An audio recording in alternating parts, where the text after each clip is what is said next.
Sejam muito bem-vindos ao começo dessa disciplina, né? Hoje e amanhã, falando sobre governança, compliance e ESG na mineração.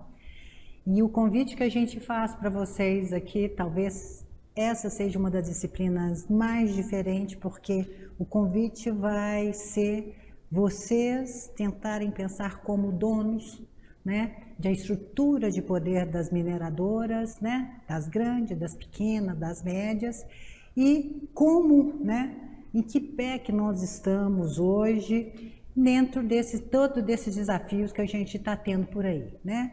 Estamos falando, né, de um hiato, né, de anos pós-pandêmicos que já tinha modificado muito a questão planetária, dos valores, impactado muito as empresas, né? Em 2022 nós tivemos uma guerra da Ucrânia que também mudou de novo o mundo, e agora, há 15 dias atrás, nós estamos vivenciando, né, uma situação muito inusitada, né, um retrocesso muito grande em termos, né, de civilização, né, e tudo. Estamos vendo coisas nesses últimos 15 dias que a gente imaginava que essa fase da história nós já tínhamos passado. E as nossas empresas, nós respondemos, nós somos impactados com isso, né? Mas sejam muito bem-vindos, né? Aqui nós vamos ter espaço para as perguntas, tá?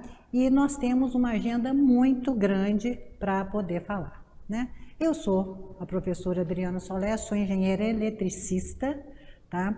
Autora de vários livros. Comecei a minha vida profissional na Uzi Minas como engenheira eletricista de Ipatinga, de piso de fábrica, tá?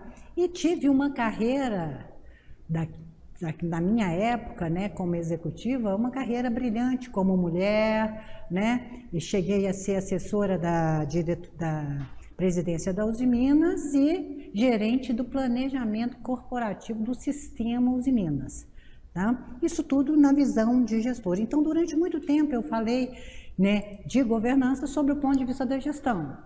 Hoje eu falo sobre o ponto de vista de um conselho de administração.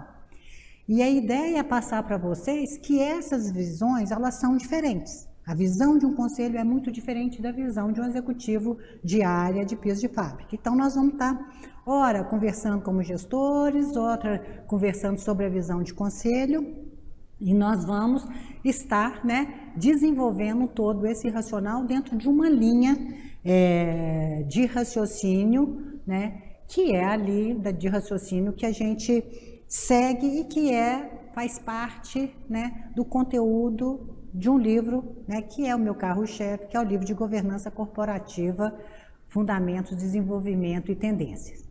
Aí tem todos os meus contatos, vocês se sintam à vontade para entrar em contato via WhatsApp, que é esse telefone, meus e-mails, tá?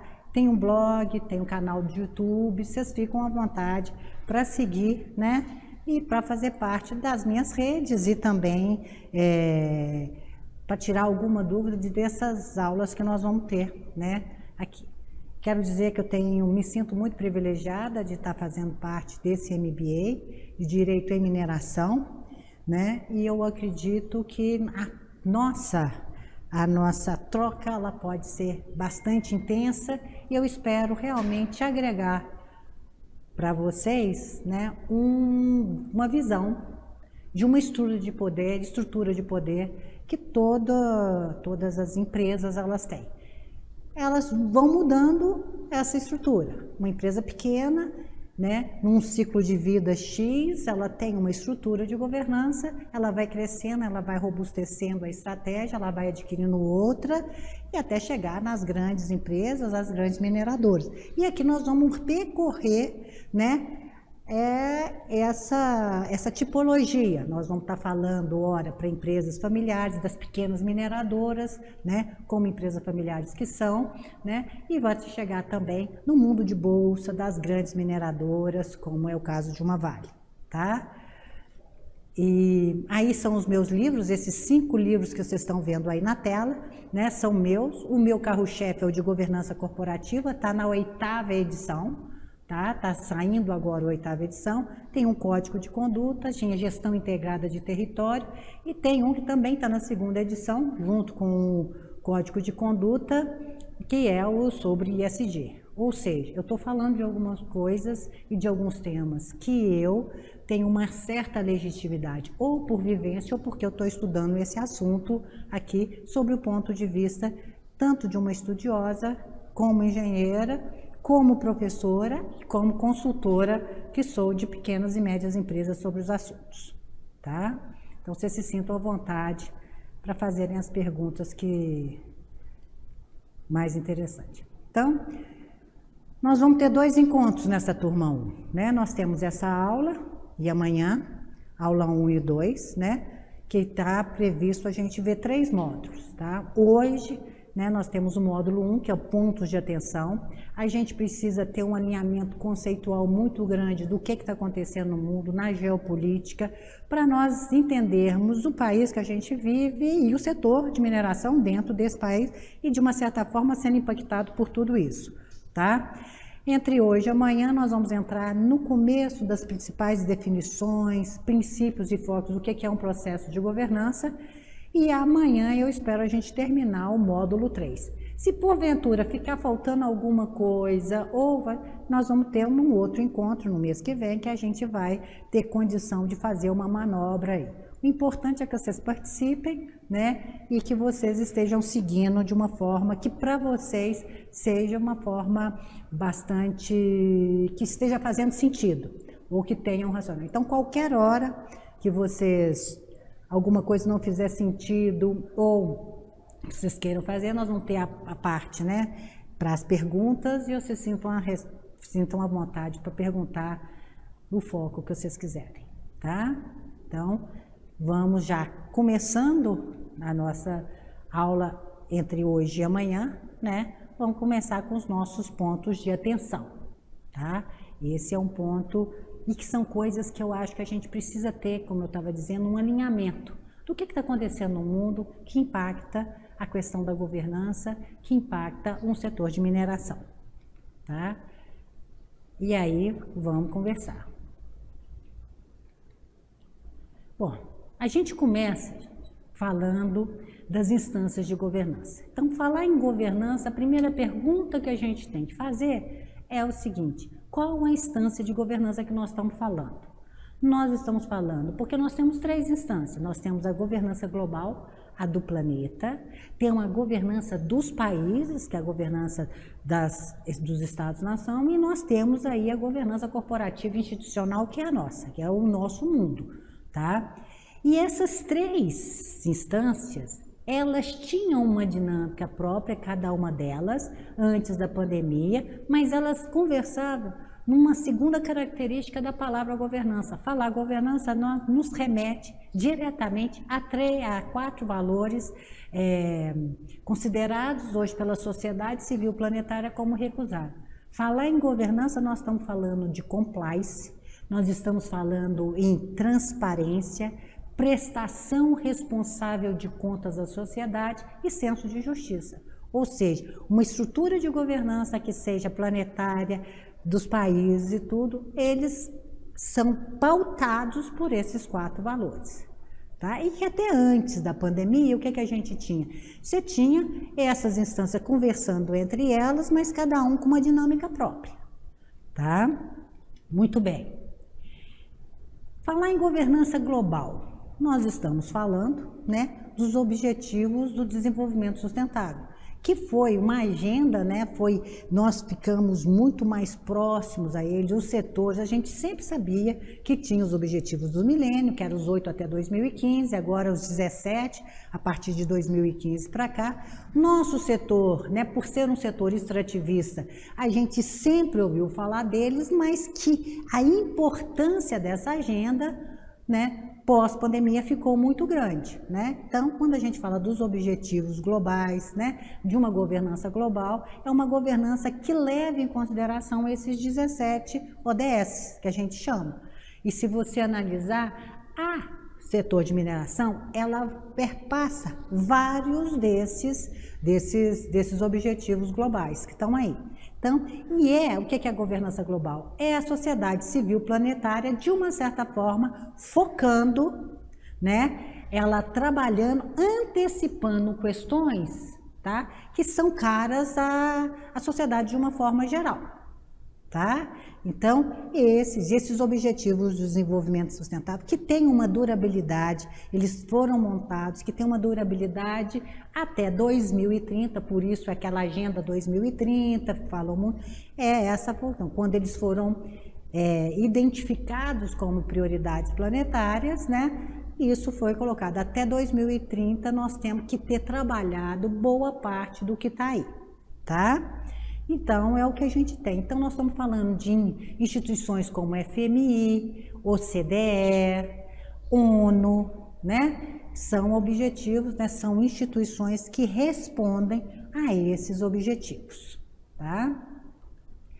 E aí, seguindo aqui, de vez em quando aqui. O que aconteceu, gente? A gente tinha essas 3 instâncias trabalhando com uma dinâmica própria, aí nós tivemos a pandemia, tá? E o que a gente tem que entender dessa pandemia, né? Essa pandemia, em muito pouco tempo, ela bagunçou essas instâncias.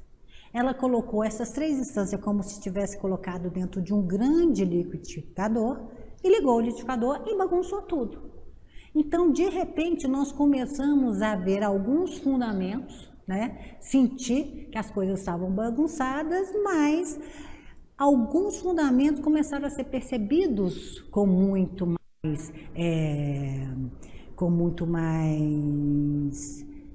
mais atenção, né?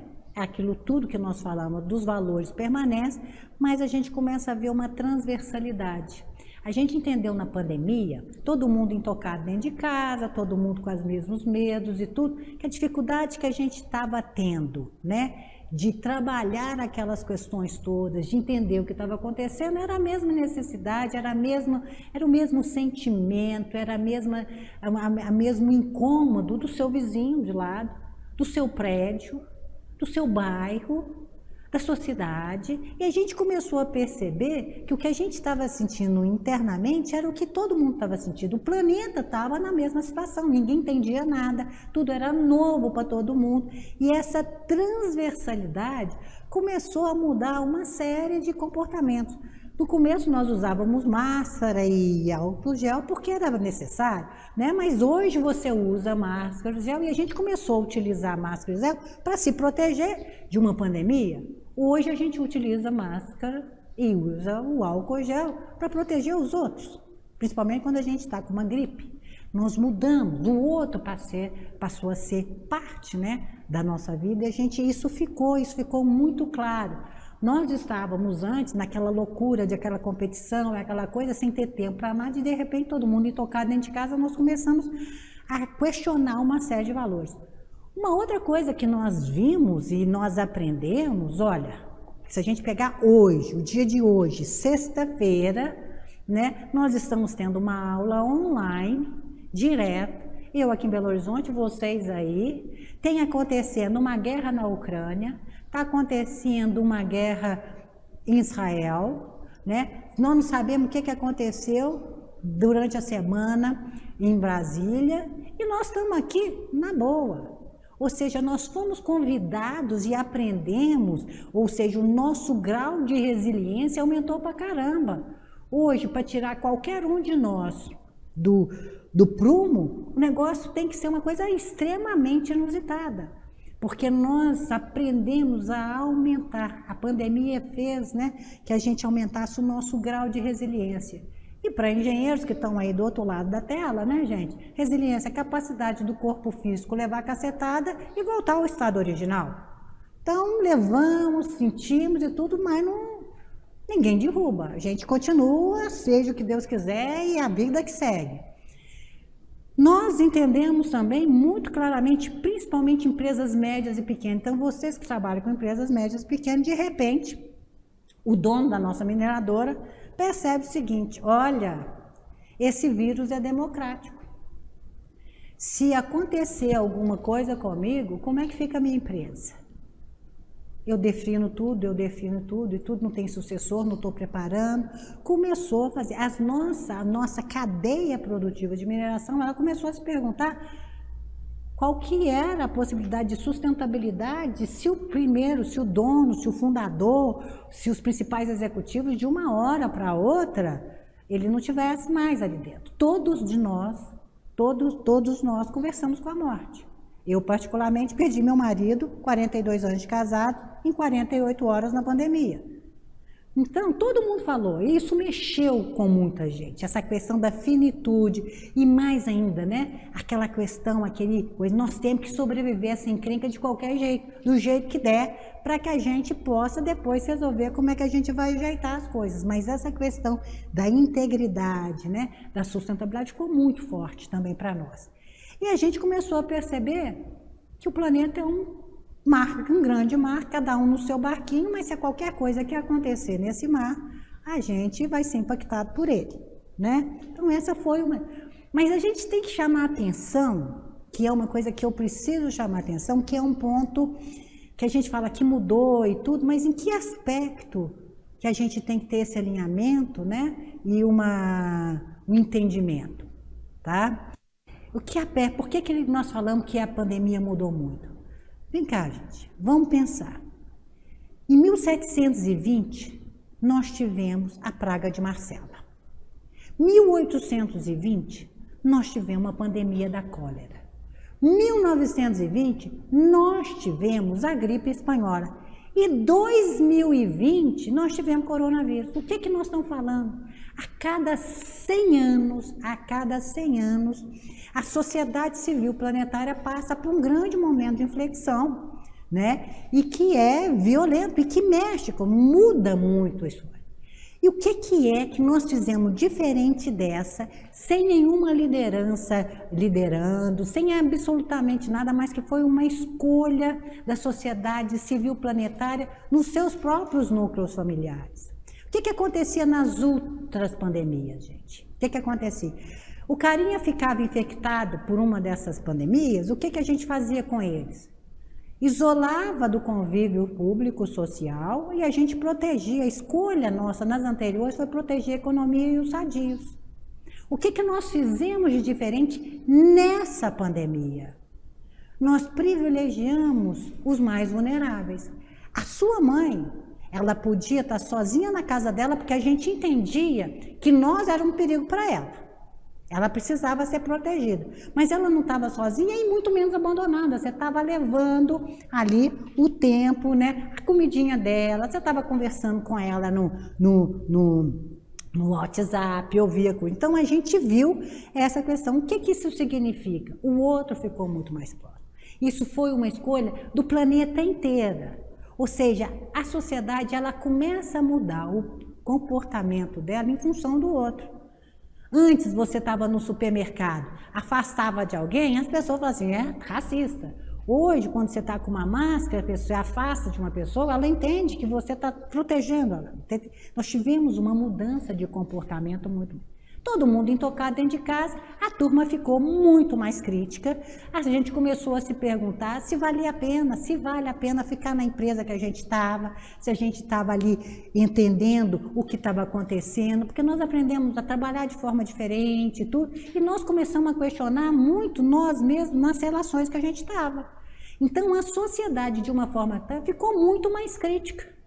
Ela ficou muito mais participativa, ela começou através das redes sociais, ela começou a ter poder de voz mesmo, e às vezes um poder de voz sem ter a noção do que está falando, e se tem que ter cultura para ter alguns departamentos, mas se sentiu, quer dizer, a turma se sentiu muito à vontade nisso aí, e nós mudamos sim, então nós mudamos muito por esse detalhe. E quando a gente muda comportamento, a gente muda hábito, a gente muda toda uma maneira de pensar. Então, isso de uma forma ou de outra é o que a gente, né, a coisa que eu gostaria de ponderar para vocês, para a gente começar uma análise do que nós vamos falar daqui para frente. Vamos lá, gente. Essa pandemia, essa visão do outro no nosso dia a dia, tá? Ela mudou. ela mudou as nossas empresas. E aí, ela, de uma certa forma, ela criou uma situação, ela criou uma ambiência de questionamento em assuntos como descarbonização, de planeta limpo, da questão do outro, do ESG social, que ela criou uma esteira altamente positiva para a explosão dessa agenda ESG que veio. Todo mundo começou a ficar mais de olho no planeta, juntamente com a pandemia, nós vimos vulcões acontecendo, movimento de placa tectônica também acontecendo, né? Então, nós que trabalhamos muito, geólogos, sabe que tem coisas ali que são cíclicas na coisa. O que está acontecendo na própria Amazônia tem um fator cíclico, né? De anos em anos. Nós temos essa seca, nós temos essas queimadas, né? Quem entende, né? Que o planeta é um ser vivo, né, e que tem os seus ciclos, né, a gente viu. Então, essa pandemia, ela exacerba e começa a colocar uma série de pontos que chamam uma atenção e que, de uma certa forma, criou toda uma esteira para essa agenda ESG. Mas, na verdade, mineradoras, indústria de base, já conhece esse discurso, nós já conhecemos desde 92, gente.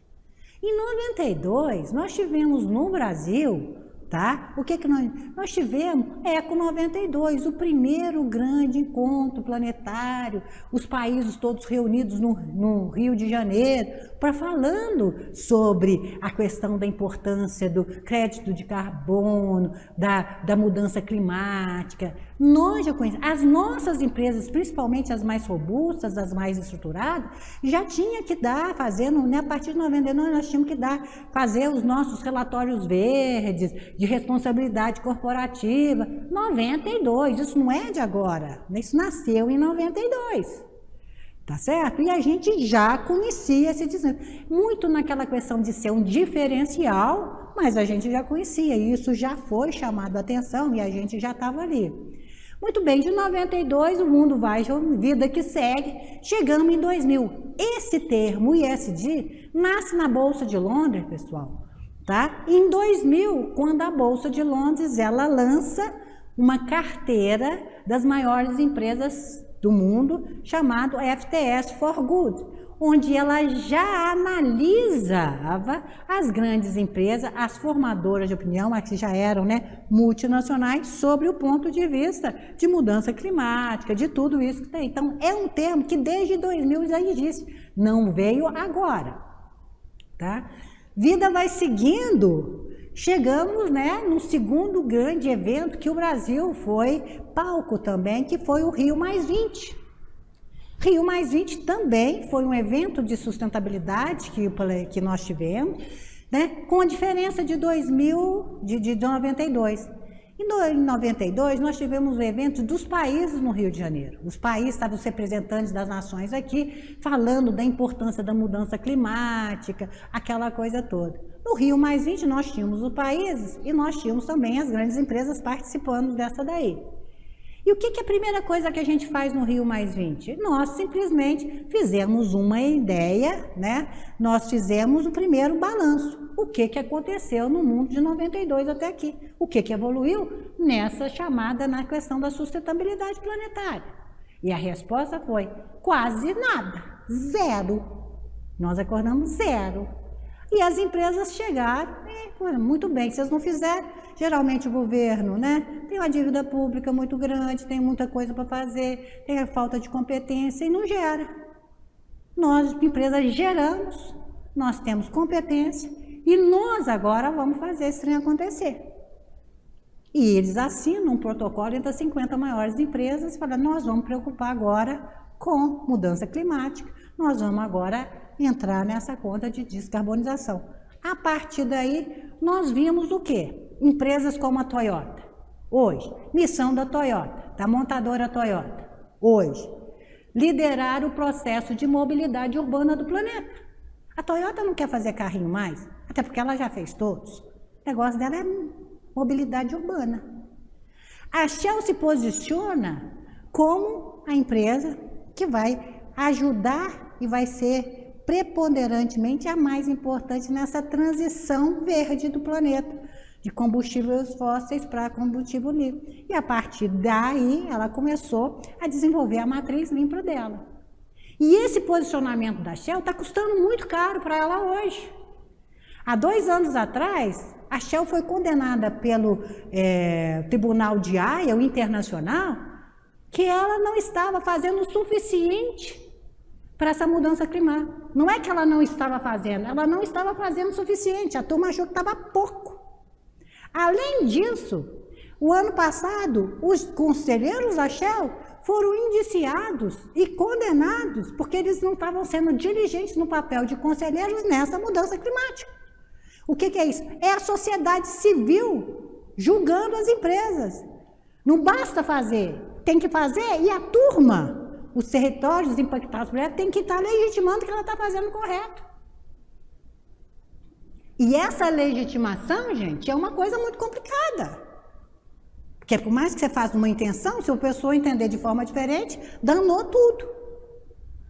Mas isso veio aí. E tudo bem, vida que segue. Chegamos em 2018, o Brasil entra, né, com o primeiro código de governança, ali, código brasileiro de governança. Nós tínhamos referências de governança das empresas, mas a partir de 2018 nós tivemos ali a questão, né, ali. Entramos em dezembro de 19, o que acontece? O dono, o fundador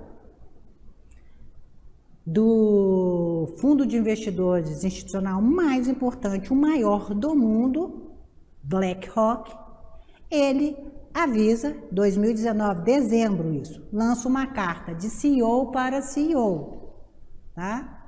A partir de agora, pessoal, tá? A partir de agora, tá?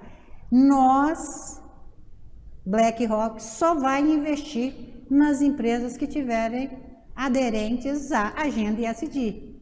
Aí, em 2019, dezembro, o mundo corporativo entra em pânico. Que agenda é essa? O que esse homem está falando? Como assim? Que agenda? E aí todo mundo começa a correr atrás do que tá isso, principalmente o mundo corporativo, tá?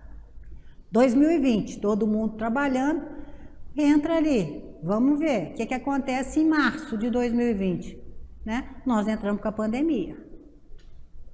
E aí essa agenda, diversidade, equidade, inclusão, mudança climática, pessoa e tudo, entra numa efervescência violenta. Estávamos mais ou menos com 1 mês de pandemia. E aí teve um sinal que na época eu não prestei atenção. Eu percebi, mas não dei a devida importância, que foi o primeiro movimento geopolítico que hoje faz uma certa... a gente tem aí uma certa coerência. Com 1 mês de pandemia, o Brasil, mais 34 países, começam a levantar barreiras à exportação de quê, gente? De insumos médicos e alimentares. Tipo assim, se esse troço enzebrar, complicar, ivermectina não sai do país. Tudo que a gente começa a fazer. E nós, todo mundo condoído com a pandemia e os países começando a levantar barreiras de proteção fitossanitárias e tudo. Aqui não sai, tá? Isso nós vimos. Tá? Mas na época a gente estava tão condoído e tão com medo dessa pandemia que nós deixamos passar. Mas a partir daí nós vimos essas coisas acontecendo. E começamos, por exemplo, ver a partir de 2020, né, as bolsas do mundo começarem a falar de agenda, de recomendar essa agenda. E eu, como autora de livros, fiquei assustadíssima quando eu pego o Factbook da OCDE, 2020, final de que saiu no começo de 2021, para a gente ver. E o que a gente viu, né, o que mais me chamou a atenção? É o que vocês, não sei se vocês estão vendo aqui, deixa eu só ver aqui uma coisa, a próxima aqui. O que a gente viu, né, naquela época? É isso aqui, eu trouxe para vocês aqui o que está naquela coisa, eu vou voltar nela depois naquele slide. Mas o que me chamou a atenção? Em 2021, começo, tá? O que a gente viu? Tá? A capitalização mundial, ou o dinheiro que é gerado em bolsa, que é trabalhado em bolsa, que é definido em bolsa, 43% era isso. Esse número que vocês estão aí, 44, é desse ano, tá? Porque já atualizou. Mas naquela época, 43% do dinheiro que circula em bolsa estava na mão dos investidores institucionais, como Larry Fink, BlackRock, State Street e Vanguard, que são os 3 maiores coisas. 8% do dinheiro em bolsa estava na mão de investidores, pessoas físicas, como Elon Musk, como Barsi da vida, o Lírio Parisotto brasileiro, pessoas físicas na bolsa, ou seja, mais de 50% na mão de investidores institucionais e de pessoas físicas que têm uma bandeira. E que em 2000 a bandeira era ESG, ou seja, o dinheiro estava ali. Olha para você ver, o setor público participando das empresas, 11% só de bolsa, gente. Free float, bolsa sempre foi free float, era aquele financiamento mais barato, todo mundo entrava para ter o financiamento, as empresas cresceram 27% todo. Ou seja, o dinheiro de bolsa tem dono agora, tá? Voltando à coisa, isso aqui já atualizei para vocês descendo, porque já teve atualização, aumentou 1%, era 43 em 2020, agora nós estamos falando em 44, mas o recado continua o mesmo, né? Então nós estamos aqui, terminamos 2020, né, com isso e dá-lhe agenda ESG, vamos fazer, diversidade, equidade, inclusão, muito bem. Passamos, né, 2022, fevereiro de 2022, instala a guerra da Ucrânia. E a coisa que mais nos chamou a atenção no mundo corporativo, o que foi, gente? A debandada das empresas da Rússia, empresas que já estavam atuando no mercado russo há mais de 10 anos, eles simplesmente, em 15 dias, eles fecharam todas as operações e saíram fora. E aí a turma, o Ocidente, começa a esgoelar a Rússia. Falou assim, olha, vamos aqui, começou a dificultar dinheiro, financiamento, aquelas coisas todas que nós vimos. A Rússia, em resposta, não se fez de rogada. O que ela fez? Ah, é? É assim que vocês vão tratar? Cuidado. Se eu fechar a torneirinha de gás, que, de uma certa forma, ela sustenta toda a parte de aquecimento europeu, vocês vão morrer de frio. Porque a eólica de vocês que vocês estão desenvolvendo não segura o nosso frio, que vários países têm até de temperaturas negativas. Vocês vão começar a salvar o planeta ou salvar o planetinho, ou as pessoinhas? O que vai fazer? E aí a guerra da Ucrânia começa a colocar, digamos assim, um pé no freio naquela onda de sustentabilidade, de mudança, de processo, que as pessoas esquecem. Né? As pessoas esqueceram, por exemplo, dos processos, inclusive processos que nos dizem respeito. Todo mundo está falando de carro elétrico. Perfeito. Carro elétrico funciona à base de quê? Bateria recarregável de longa duração. Ótimo. Bateria recarregável de longa duração, gente, nós estamos no MBA de mineração. É o quê? Lítio e grafeno. Quanto mais lítio eu tiro da terrinha, mais CO2 eu jogo e mais água eu poluo, porque faz parte do nosso processo. Quer carro elétrico? Como? Nós temos descartes, muita tecnologia para descartar as baterias de lítio, as petitinhas, mas as grandes nós não temos ainda. Como é que vai ser isso? Quem é que vai fazer essa equação dessa história toda? Nós estamos vivenciando essa era. É a questão que a gente está vivenciando agora. Como é que vai ser? Nós estamos falando de mudanças de processos industriais. E quem mexe em economia real, como nós mexemos, como é o nosso negócio, nós não podemos ter mimimi, não. Esses processos são você pode mudar, vem tecnologia, até esses negócios são 7, 10 anos. Os grandes players começaram, eu posso diminuir a minha emissão de carbono de 10 a 45 vezes até 2030. Uma neutralização eu só posso pensar a partir de 2050. Nós temos essa condição que essa mudança, essa transição verde não era ali. Mas a guerra da Ucrânia, ela deu essa chapuletada, essa parada nas pessoas vendo ali. Muito bem. Veio a segunda carta do Larry Fink, o mesmo Larry Fink, né? Pessoal, vocês lembram, por exemplo, que eu falei em 2020, 2019, que a gente, BlackRock, só ia investir em projetos e empresas que estivessem ligados a essa agenda ESG? Muito bem, naquela época nós identificamos 147 grandes projetos que nós íamos ser os maiores investidores. Só que quando nós começamos a analisar esses projetos, o que é que nós vimos? Tá? A turma queria salvar o planeta demais, queria salvar as pessoas demais, esquecia de quem estava bancando o projeto, tinha que ter minimamente o retorno dele para valer a pena. Então, desses 147, nós só vamos aplicar efetivamente e investir em 4, né, em 47% deles, porque me parece ao ponto dele, são os que estavam fazendo ali. Tudo bem, isso 2000. Fechamos o ano com a Copa do Catar.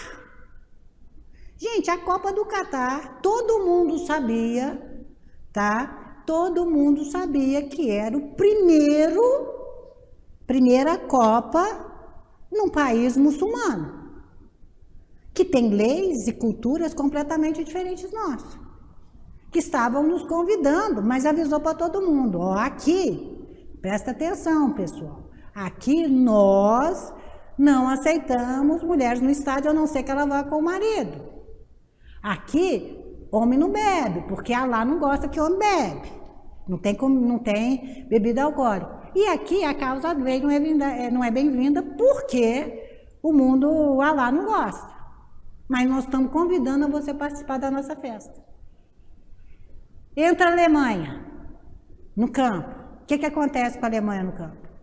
Eles fazem aquela coisa contra o movimento gay aqui, todo mundo com símbolo LGBT na camisa, né? E todo mundo com a mãozinha na boca, fazendo aquela foto oficial. O que o mundo achou? Nossa, que coragem da Alemanha fazer isso e tudo. Mas onde nós estressamos? Quando a Alemanha foi, de uma certa forma, ela foi eliminada da Copa e teve aquele vídeo que viralizou com os sheiks dando tchauzinho para a Alemanha com a mãozinha na boca. Eles aprenderam isso com quem? Com o convidado. Então, a Copa, ela expôs uma série de contradições da agenda que a gente tem que entender. Para ter sido feita no Catar, tinha que ser a Copa mais verde. E realmente foi, tudo lá é descartável, tudo lá é reciclado, patatá, patatá. Mas foi uma das Copas mais violentas em relação a direitos humanos. Nós estamos falando em 2022. Foi ontem isso, gente. A partir daí a gente começa 2023 com, Harvard lançando o seguinte, olha, até o final deste ano, todo mundo vai entender, ou o mundo corporativo vai estar preocupado com isso aqui, ó, tá? A diretoria executiva, elas vão estar na berlinda, porque elas vão ter que dar, independente do que estiver acontecendo e do contexto, tem que dar o resultado. Vai ter um ceticismo muito grande na competência dos conselhos de administrações em gerar tudo isso aqui e direcionar bem uma empresa, porque o que faz um conselho? Direciona estrategicamente uma empresa. E aonde é que nós vamos ser vulneráveis? Isso já foi colocado logo no começo desse ano por Harvard, Nós vamos começar a checar a maturidade dos relatórios que vocês estão emitindo.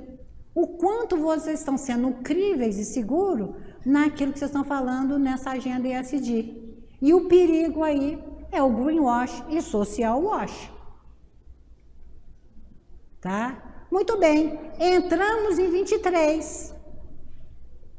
Aí nós vimos as bolsas, todo mundo querendo entrar, todo mundo aqui já, de uma certa forma, dando uma ênfase nessa agenda e tendo assim, você vai ter que ter agora a resolução 59 da CVM, que nós vamos ter que dizer o quanto que nós estamos aderentes a essas questões ESG, colocadas pela Bolsa Brasileira, né? SEC já tem, Nova York já tem, todas já tem, né? E a partir daí, nós tivemos a terceira carta do Larry Fink.